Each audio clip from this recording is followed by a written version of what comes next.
The first message lit up my phone at 7:46 a.m., far too early for the family group chat to be anything but trouble. Mom, Ethan, look at this.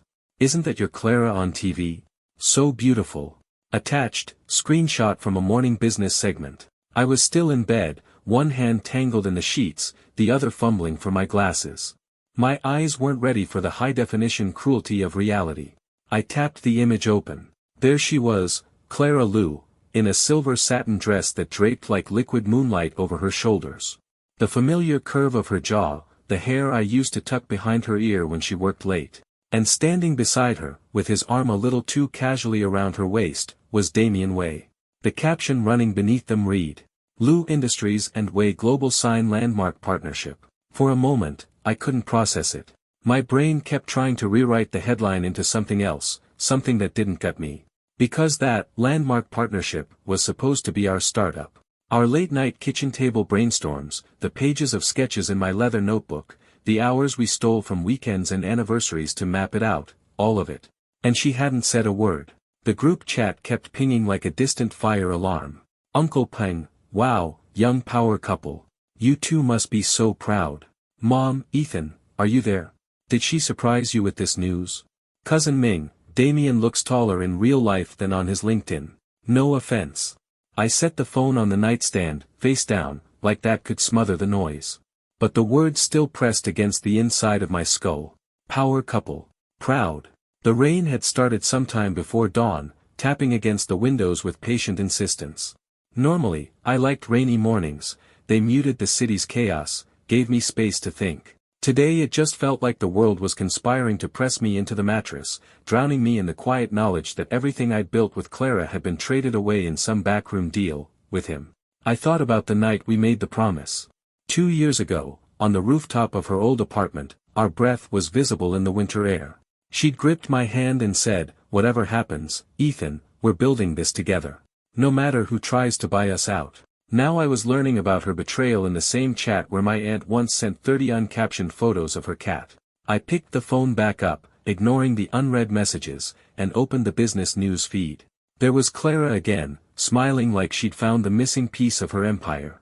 Damien leaned in just enough to suggest history, the kind you don't erase. My thumb hovered over her contact. I could call, demand an explanation, maybe even pretend I still had the right to be angry. But the truth was colder.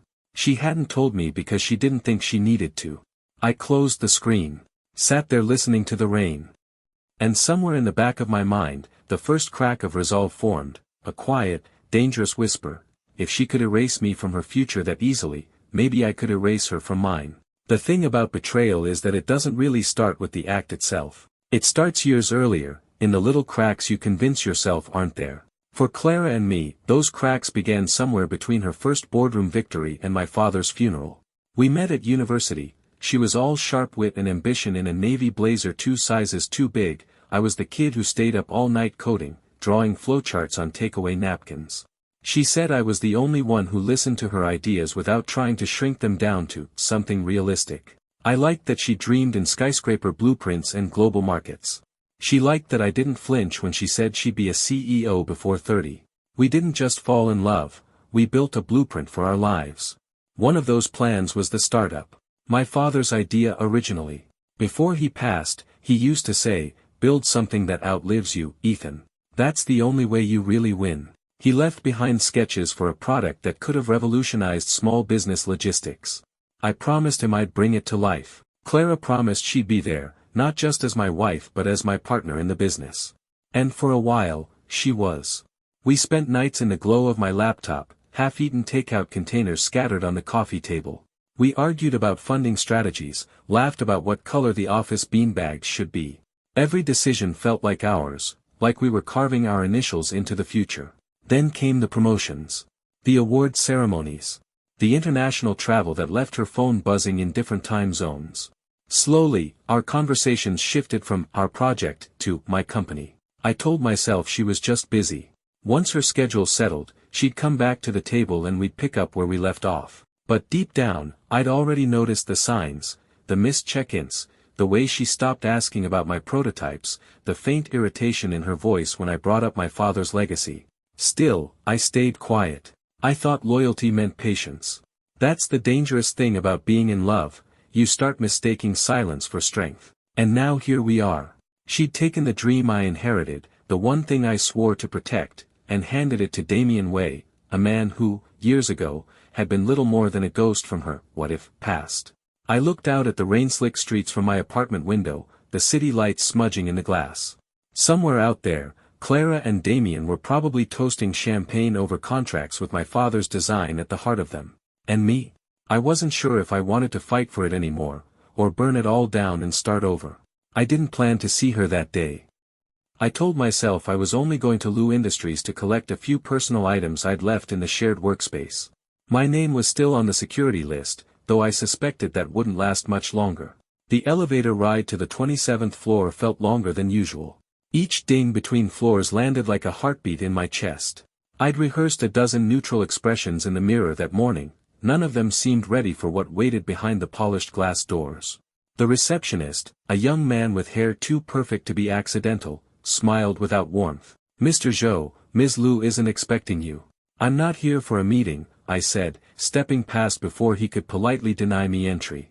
My feet knew the path, down the hall, past the framed magazine covers with Clara's face on them, the smell of fresh coffee and money in the air. I heard her before I saw her.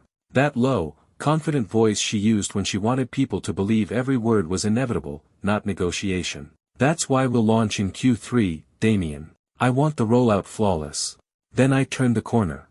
Clara sat at the head of the conference table, her posture the picture of command. Damien stood beside her, leaning in just close enough to make it clear this wasn't strictly business. He was taller than I remembered, with the kind of easy charisma that makes you forget he's dangerous until you're already on the hook. Clara's eyes flicked to me, not surprise, not even guilt. Just a cool calculation, like I was an unexpected variable she could solve in 2 moves. "Ethan," she said, my name crisp in her mouth. "What are you doing here?" I glanced at Damien. His smile didn't reach his eyes.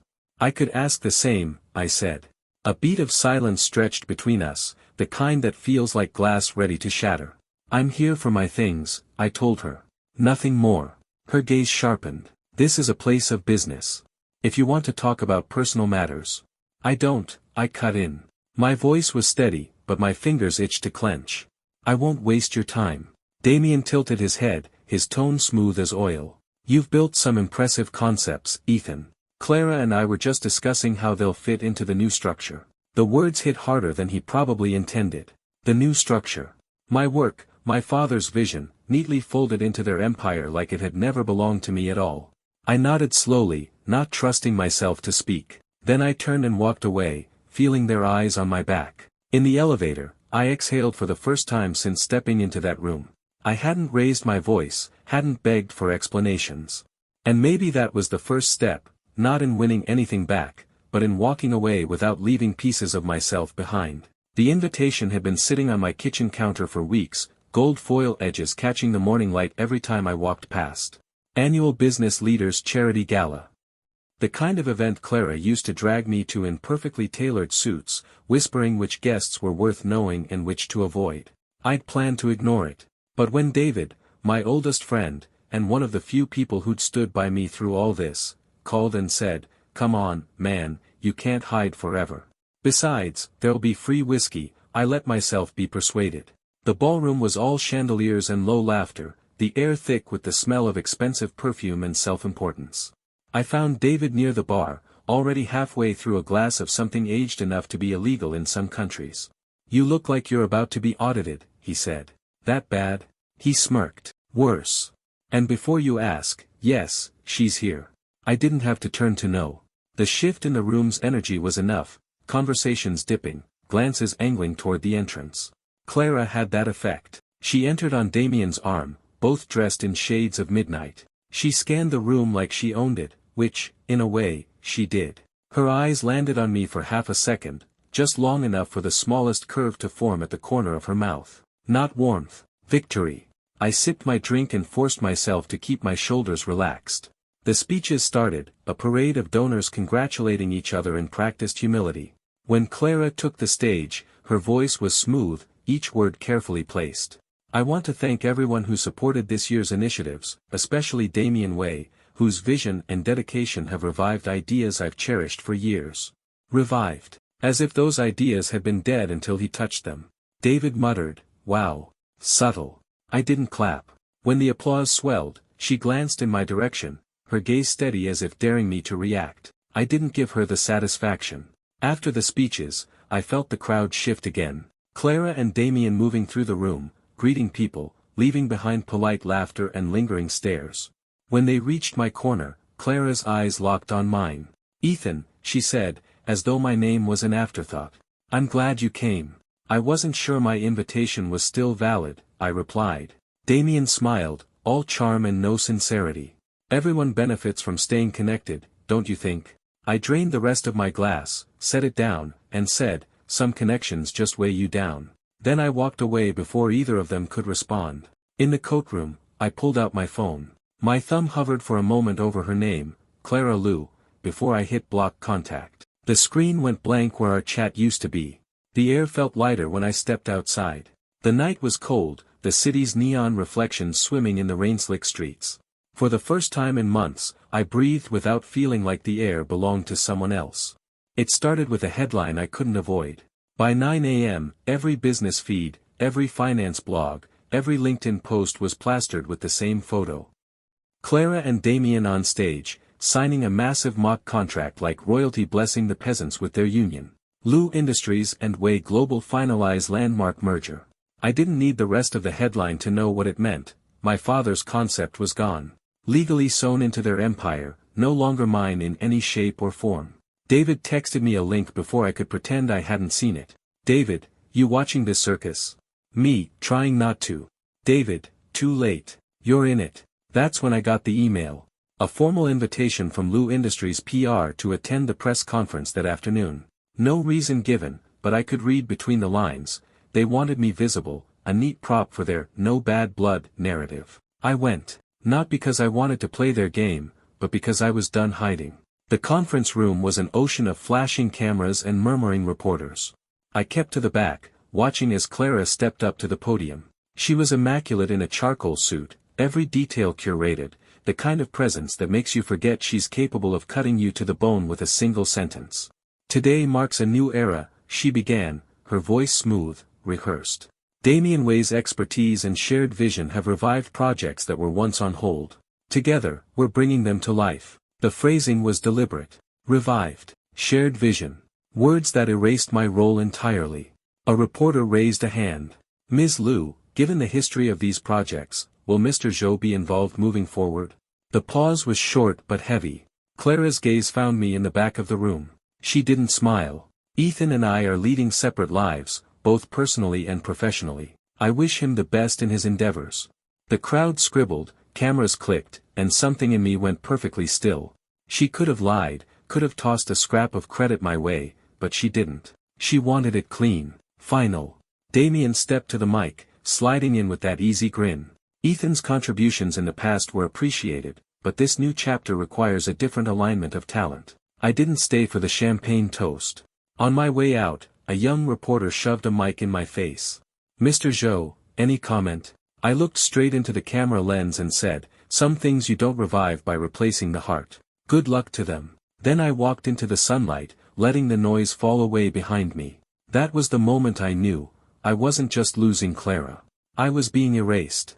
And the only way to survive that was to start writing a different story. The call came at 12:14 a.m. I was half asleep on the couch, the glow of my laptop screen fading after hours of sketching new prototypes. The rain outside had thickened into a steady downpour, blurring the city lights into watercolor smears. The phone vibrated against the coffee table. Clara Liu. For a second, I thought it was a hallucination. I'd blocked her number weeks ago.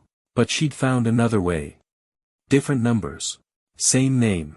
I let it ring once more before answering. "Clara." Her voice was softer than I remembered, but not hesitant. "You're still awake." I was working. A pause. I could almost hear her calculating the angle. "I saw the press coverage, your face when that reporter asked about you." I leaned back, staring at the ceiling.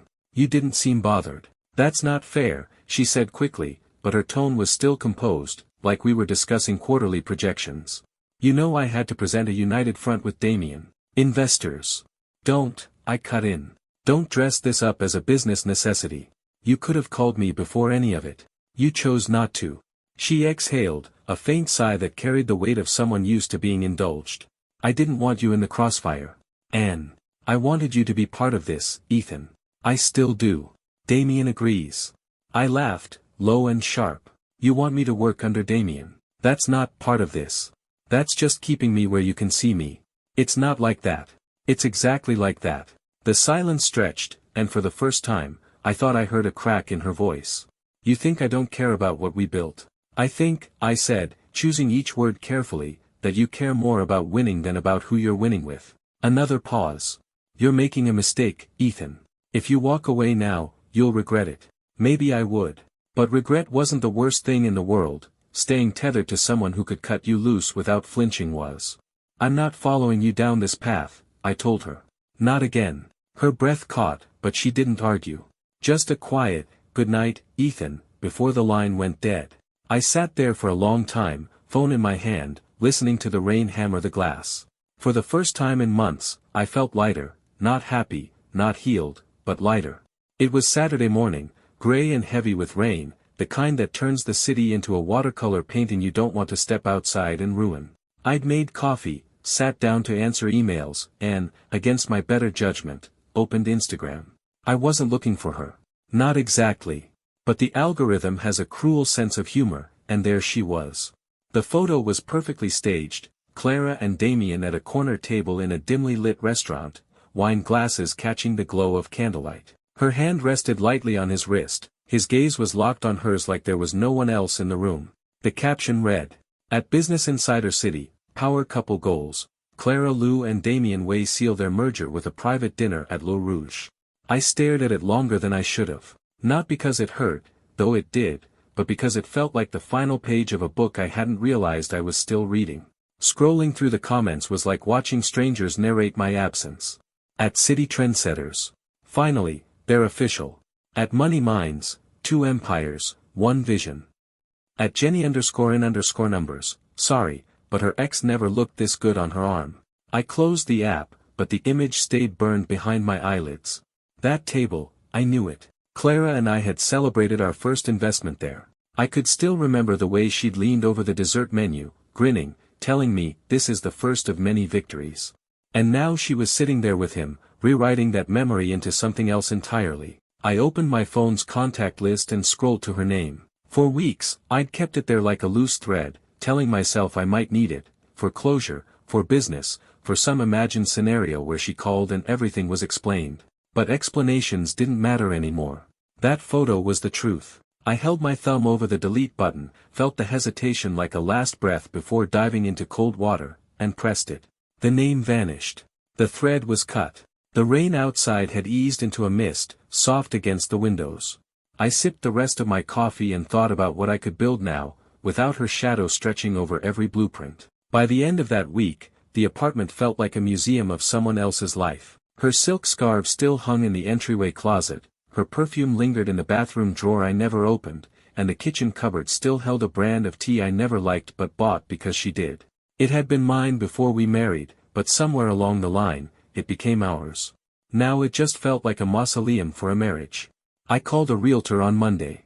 By Wednesday, the listing was live. The first couple to tour the place made an offer before they even saw the second bedroom. That was fine with me. I wasn't looking for a bidding war. I just wanted out. I found a smaller loft on the east side, near the river. Exposed brick, floor-to-ceiling windows, no memories in the corners. When I signed the lease, I felt the first flicker of relief in months. Packing was clinical. I worked room by room, sorting my life into 3 piles, keep, sell, donate. I didn't linger over anything, not the framed photos, not the coffee mugs we bought in Prague, not the leather-bound notebook filled with the first sketches of our startup. The notebook went into the keep pile. The rest, gone. The day before the movers came, there was a knock at the door. I opened it without thinking, and there she was. Clara stood in a camel coat, hair perfectly in place despite the wind. She didn't smile. "You're moving." I stepped aside but didn't invite her in. "You found out fast." "I still have friends in the building," she said, her gaze sweeping over the half-packed boxes. "You could have told me." I almost laughed. Like you told me about Damien? Her jaw tightened. This isn't the same. No, I said. This is me leaving before there's nothing left of me to move. She took a step closer, voice softer now. Ethan, you don't have to erase everything. We can still. No, Clara. I cut her off, my tone steady. We had a dream once. You traded it. You traded me. And I'm done trying to convince you I'm worth keeping. She looked at me for a long moment, something flickering in her eyes, frustration, maybe, or the beginning of regret. Then she turned and walked away without another word. I watched her go, the echo of her heels fading down the hall. When the sound was gone, I closed the door and locked it. The next morning, I carried the last box out myself. The river glinted in the distance, gray under the morning sky, and for the first time in a long time, it felt like it was carrying me somewhere instead of pulling me under. The first morning in the loft was quiet. No sound of heels clicking across marble, no faint scent of her perfume drifting from the bedroom. Just the creak of old floorboards and the hum of the river outside my window. I set up my desk by the window, overlooking the steel arches of the bridge. The light was different here. Softer, less filtered through glass towers. I liked it. Work came in waves. My prototype, once a neglected sketch in a notebook, now sat on the desk in 3 working parts. I was no longer splitting my energy between building it and trying to hold together a crumbling marriage. Every hour belonged to me.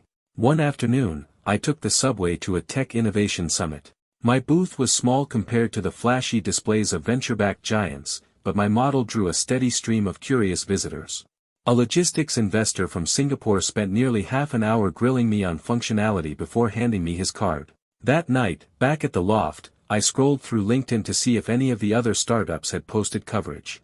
That's when I saw it, Clara's profile, her usual stream of polished updates interrupted by a flurry of defensive comments under a new article. Way Global faces PR backlash over mismanaged client contracts.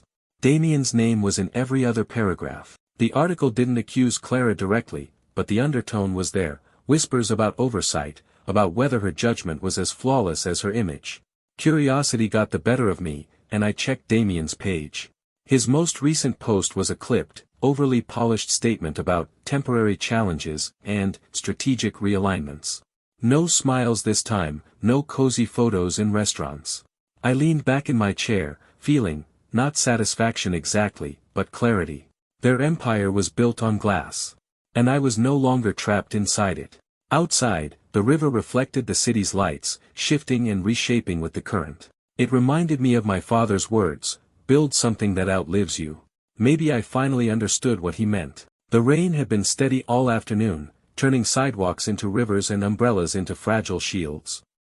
I just finished a meeting with a potential distributor and was walking back from the station when I saw the familiar glow of the cafe across from my old office. It was closed for the evening, chairs stacked on tables, lights dim except for a faint amber glow at the counter. And there, standing under the narrow awning, hair damp and coat buttoned to her chin, was Clara. She saw me before I could turn away. Ethan, she said, stepping forward into the streetlight's wash. What are you doing here? I adjusted the strap of my bag. Passing through.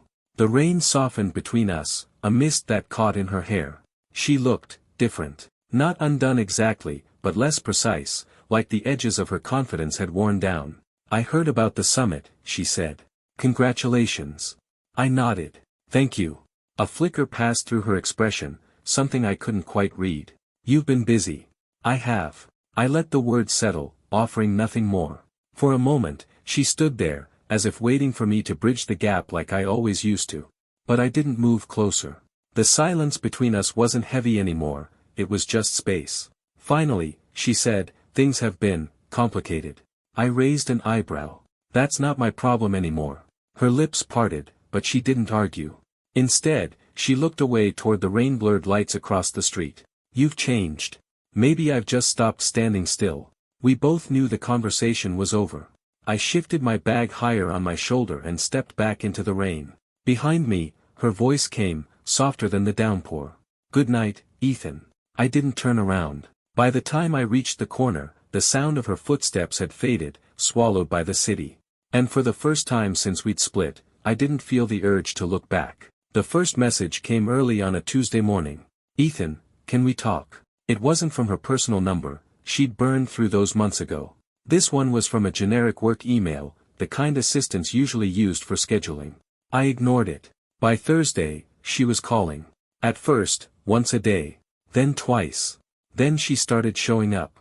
The first time, I was at the loft, reviewing supplier quotes with my operations manager. A knock on the door, and there she was, hair perfect, eyes scanning the open floor like she could claim it. "You've been avoiding me," she said. "I've been busy," I replied, gesturing to the spread of papers on the table. "Some of us still have to earn our contracts." She flinched but didn't leave. "Ethan, Damien, he's not who I thought he was.